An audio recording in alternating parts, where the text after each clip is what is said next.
Christ, in these words, in these 6 Beatitudes, finding us out, setting the heart on the operating table and getting down to the matter at hand. And we find that as we hear Jesus Christ speaking of the heart, that if we would really search deep down on the inside, we know that we have things that have gone awry in our own hearts. And if we would be honest, we would be honest about it this morning, that there really is a blessing when you are wrong. There is a blessing in knowing that that your wrong has been shown to you. Are you listening to me this morning?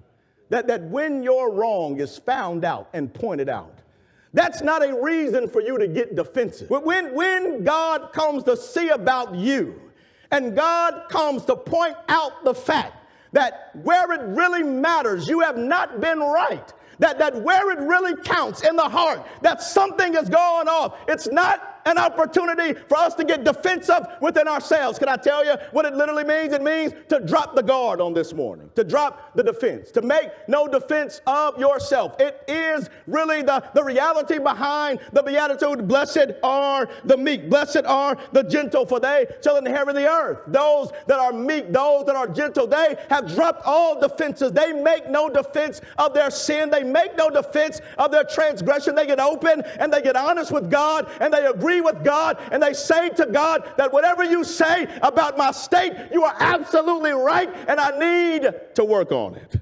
That is the essence of purity in heart. God makes visible by tilling up the ground of our own heart to show us the trouble in our own gardens. Are you listening to me this morning? Yeah, God shows us where the weeds are so that we would tend to the weeds. God shows us where the overgrowth is so that we would get out and we would begin to pull up some of the overgrowth. God shows us where there are thick patches and there are patches, there are bald spots in our own lawn, so that we would begin to tend to our own situation, and that as we begin to tend to our own situation, we would be made, that we would know that God is blessing us indeed and allowing us and affording us the opportunity in the future to be able to lay our eyes on Him in the near future. Jesus is after a Christianity without deceit, without hypocrisy, genuine Christianity, real Christianity, not a Christianity that gives Him lip service while keeping back our own hearts. No, God wants the heart, friends.